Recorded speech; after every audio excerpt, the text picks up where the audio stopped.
جیسے کبھی نہیں سنا ہوگا کوئی اللہ والا خودکشی کیا ہو، کبھی نہیں سنا ہوگا کوئی ایک عالم ربانی خودکشی کیا ہو. ہاں کوئی لچا لفنگا کم پڑھا لکھا مولوی جو مسجد میں امامت کرتا تھا، تنخواہ نہیں بڑی، وہ پھانسی کے پھندے پہ لٹک گیا. اس مولوی کو تو لٹک ہی جانا چاہیے، اس کو تو پھانسی کے پھندے پہ جا کے جہنم ہی چلا جانا چاہیے. بدتمیز، تم نے کیا پڑھا قرآن میں، تم نے کیا پڑھا حدیث میں؟ اگر یہ بدتمیز پھانسی پہ لٹکنے والا، یہ بدتمیز اگر مصطفیٰ کی زندگی پڑھ لیتا، یہ تو صرف نعت پڑھنے کے لیے وہ ہندی میں کلام لکھا، یہ تو مسجد میں امامت کرنے کے لیے وہ 10 رکعت 10 سورت کو رٹ لیا. یہ بدتمیز اگر مصطفیٰ کی سیرت پڑھ لیتا کہ 2 مہینے تک حضور کے چولہے میں آگ نہیں سلگتی تھی، 2 مہینے تک مصطفیٰ کے چولہے میں آگ نہیں سلگتی تھی، کھجور اور پانی پہ گزر بسر ہوتا تھا. سیدہ عائشہ سے پوچھا کسی صحابی نے کہ کیسے گزر بسر ہوتا تھا؟ کہا صرف الا سودان 2 کالی چیزوں سے، کھجور اور پانی سے.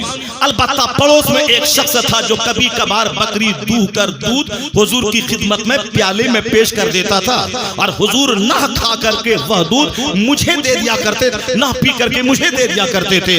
یہ 2 مہینے تک چولہے میں آگ نہیں سلگتی تھی. سیدہ عائشہ کہتی ہیں رأیت الہلال ورأیت الہلال الاخرى ثم رأیت الہلال الاخرى، میں چاند دیکھتی، پھر دوسرے مہینے کا چاند دیکھتی، تیسرے مہینے کا چاند دیکھتی. لگاتار 2 مہینے گزر جاتے مگر چولہے میں آگ نہیں سلگتی تھی کہ روٹی بنا لے، سالن بنا لے. کس کی نقل کرتا ہے تو؟ کسی رام کی، کسی سیتا کی، کسی مہابھارت کو پڑھتا ہے، کوئی گیتا پڑھتا ہے، موڈیفائیڈ بائبل پڑھتا ہے؟ کیا پڑھتا ہے تم؟ اگر تم مصطفیٰ کو پڑھ لیے ہوتے تو کبھی یہ 5000 روپے تنخواہ کی وجہ سے یہ خطرناک قدم اٹھا کے تم خربوں سال کے جہنم میں نہیں جاتے، خودکشی کر کے اپنی زندگی کو آگ میں نہیں ڈالتے. اگر مصطفیٰ کو پڑھ لیتے تو تم صبر کے ساتھ رہتے. اگر صبر نہیں ہوتا تو جوان تھا، اب امامت چھوڑ کر کے تو جا کے فیکٹری میں نوکری کرتا، وہاں 25,000 مہینہ کماتا، دنیا میں جینے کا ہنر سیکھتا، اس کے بعد پھر مصیبتوں کی آنکھوں میں آنکھیں ڈال کے صبر کے ساتھ دنیا میں زندہ رہتا. جو مصطفیٰ سے ہٹ کے جیے گا اسے تو زہر کھا کے مرنا ہی پڑے گا، اور جو مصطفیٰ کو پڑھ کے جیے گا وہ غریب رہے گا تو مسکراتا رہے گا، مالدار رہے گا تو مسکراتا رہے گا.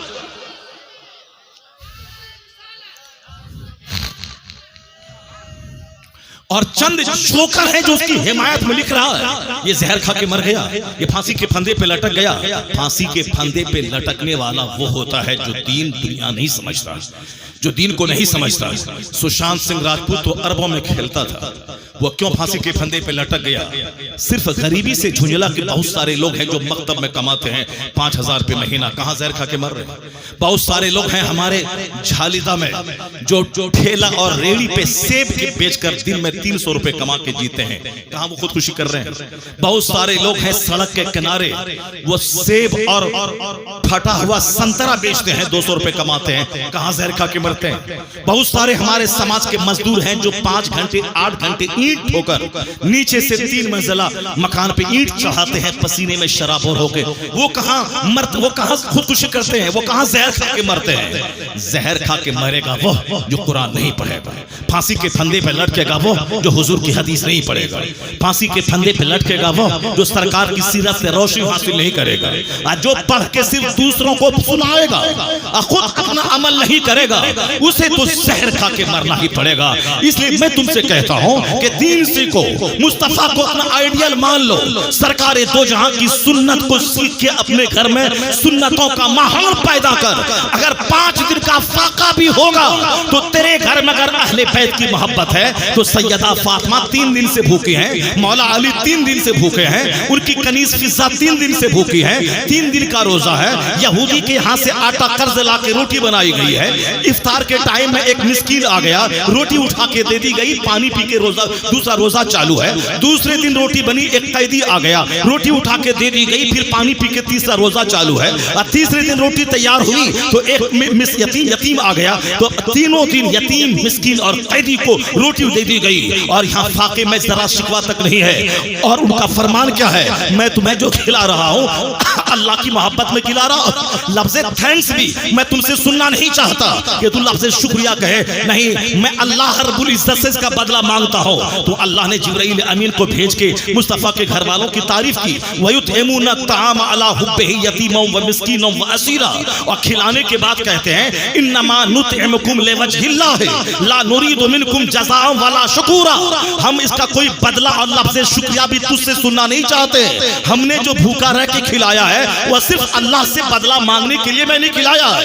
اس کا سارا اجر اللہ سے میں چاہ رہا ہوں, اللہ سے میں چاہ رہی ہوں. سیدہ فاطمہ کے قول کو نقل کیا گیا. یہ 3 دن کا فاقہ ہے, مگر اللہ کی رضا پہ راضی ہے وہ لوگ جس کے صبر کی دھوم آسمان پہ مچی ہے. جناب جبرائیل امین سورہ طہر کی آیت میں کی نازل ہو گئے. تو جہاں صبر ہے, جہاں توکل ہے, جہاں قناعت ہے, اسی کا چرچا آسمانوں میں ہے, اسی کا چرچا فرشتوں کی جرمٹ میں ہے. وہی دوسروں کے لیے آئیڈیل بن جاتا ہے. اور جہاں لالچ ہے, جہاں بے صبری ہے, جہاں مزید ہوس ہے, وہاں تو زہر کھا کے مرنا پڑے گا. پتہ چلا جب فلم انڈسٹریز میں اربوں کمانے والا زہر کھا رہا ہے اور یہاں 200 کمانے والا مست 5 وقت نماز پڑھنے کے بعد اسی 200 میں راضی رہ رہا ہے, تو پتہ چلا کہ پیسہ مسئلے کا حل نہیں ہے. مسئلے کا حل مصطفیٰ کی سنت, مصطفیٰ کی سیرت, مصطفیٰ کا طریقہ ہے جو حضور کو سامنے رکھے گا. یہاں بھی مسکرائے گا, مرے گا تو مصطفیٰ کی شفاعت سے جنت الفردوس کا حقدار ہو جائے گا. یہ سارے پرابلمز اس لیے ہیں کہ ہم حضور کو پڑھنا ہی نہیں چاہتے, حضور سے ہٹ کے جیتے ہیں. اس لیے خودکشی ہے, اس لیے لفاظی ہے, اس لیے بکواس ہے, اس لیے سماج میں گالی گلوچ ہے, اس لیے طلاق ہے, اس لیے تکرار ہے, اس لیے گھر اجڑ رہا ہے, ہمارے بچے اجڑ رہے ہیں. کافروں کا حوصلہ بلند ہو رہا ہے, وہ مجھے مارنے, وہ مجھے ڈرانے, مجھے صفحہ ہستی سے مٹانے کی دھمکیاں دے رہا ہے, اور ہم بزدل بن کر ان کی ساری دھمکیوں کو سن رہے ہیں, اور پھر اپنے ہی مذہب کے بارے میں احساس کمتری کے شکار ہو رہے ہیں کہ میرے مذہب کا مستقبل کیسا ہے, پتہ نہیں آنے والا دن میرا کیسا ہوگا. یہ لڑکا کہاں جا رہا, کہاں بھاگ رہا. دیکھیے زمزم بھائی کی نعت کے ٹائم میں نعرہ لگا رہا تھا. ذرا اس کی ٹوپی دیکھیں کس قدر ٹوپی, اس کی ٹوپی لال ہے اور اس کے سر پہ جو ہے نقش نالین لگا ہوا ہے. اور یہ زمزم بھائی کے ٹائم اگر یہ بھاگ گیا ہوتا تو چلو بھائی بات سمجھ میں آتی کہ چلو ناز شریف سمجھ میں آ رہا, ناز شریف یہ سمجھتا ہے جلدی سے بیان شروع ہو اور ہم جا رہے. پوری ناز سنتا رہا اور قرآن حدیث کی بات ہو رہی ہے, حضور کی سیرت بیان کر رہے ہیں, جینے کا سلیقہ بتا رہے ہیں, تو اب یہ محفل سے اٹھ کے بھاگ رہا ہے. یہ ہم نے اپنے بچوں کو سکھایا ہے, یہی مزاج ہم نے لوگوں کو دیا ہے.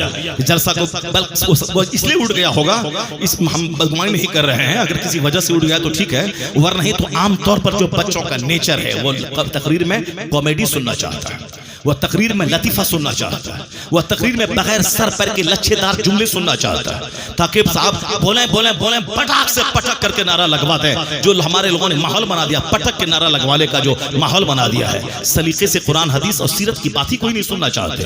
اسی لیے اسی ماحول کا اثر ہے کہ من نہیں لگتا. تو اگر من نہیں لگے گا تو سن لو, آنے والے دن میں کوئی تقریر نہیں کرے گا. اس اسٹیج پر شیخ چلی آئے گا, اور جس طرح سے آنا شروع ہو گیا ہے رامپور, مراد آباد, پیلی بھیت علاقے میں عرس کی تقریب میں شیخ چلی کو لوگ بلا رہے ہیں. وہ شیخ چلی پوری ٹیم کے ساتھ 5 لاکھ 6 لاکھ روپے لوگ دیتے ہیں اس کو, اور اس کو 5 اسٹار ہوٹل میں رکھتے ہیں. ہم جیسے مولویوں کو تو جہاں تہاں لوگ رکھواتے ہیں, بسکٹ اور دال موٹ کھلاتے ہیں, ان شیخ چلی کو آدمی 5 اسٹار ہوٹل میں رکھتا ہے, اور لگزری کار, قیمتی کار میں اس کو لاتا ہے, اور اس کو 5 لاکھ روپے جو فیس اس کی وہ دیتا ہے, اور دورانے لطیفہ جو لاکھوں روپے اس پر چھوٹ کی شکل میں آتے وہ سب لے کے سمیٹ کے 10 لاکھ پہ جاتا ہے. کیا بولا وہ, صرف لطیفہ اتنا ہنسایا کہ ہنس ہنس کے پیٹ میں درد ہونے لگا سارے لوگ. یہ اس کے ذمہ دار ہم ہیں. جب ہم تقریر میں قرآن حدیث نہیں سنا کر کے لطیفہ سنائیں گے تو کمیٹی والا تو بولے گا تم سے اچھا لطیفہ تو شیخ چلی سنا رہا, تم سے اچھا لطیفہ شیخ چلی سناتا ہے, اس کو ہی کیوں نہیں بولا ہے؟ جب تم بھی لطیفہ ہی بولتا ہے, تم بھی لطیفہ ہی سناتا ہے, تو کیوں نہیں بہتر ہے کہ شیخ چلی کو بلا لے. اگر تم نعت میں ہو کر کے قوالی کا مزہ لے کے سناتا ہے, اور اپنے سے لا کر کے مشین پہ انگلی ڈال کر کے اسے گانے بجانے میوزک کی آواز نکالتا ہے, پھر تم کو لوگ کیوں سنے گا؟ قوال کو کیوں نہیں بولائے گا؟ قوال آئے گا ہارمونیم اور طبلہ سے سجا ہوا اسٹیج پر بیٹھے گا, اب وہ سنائے گا, لمبا لمبا بال رکھے گا, وہ وہ قوال سنائے گا. جب تم بھی نعت شریف میں قوالی ہی کا رنگ بھرنا چاہتا ہے تو تجھ سے اچھا رنگ تو قوال بھر دے گا. اس لیے قوال کو لایا جائے گا.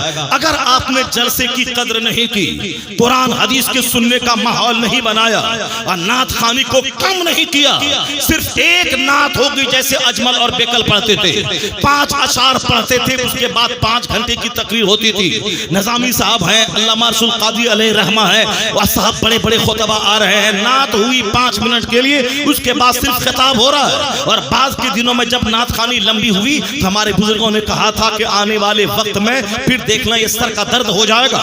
بزرگوں نے کہا تھا اور واقعی آج سر کا درد ہو گیا. آج تقریر کوئی سنا نہیں چاہتا ہے سوائے نعت خوانی کے. اس لیے محفل کو اگر بچانا ہے شیخ چلی سے, اور محفل کو بچانا ہے کامیڈین سے, محفل کو بچانا ہے قوالوں سے, تو عالموں کی قدر کرنی ہوگی, تقریر کو سننا ہوگا, اور تقریر میں کہانی قصہ کامیڈی کو ہٹا کر صرف قرآن پڑھنا ہوگا. اللہ بڑا ہے تو اللہ کی بات بھی سب سے بڑی ہے. جو حوصلہ اللہ کی بات سے مل سکتا ہے وہ غیر خدا کی بات سے مل ہی نہیں سکتا.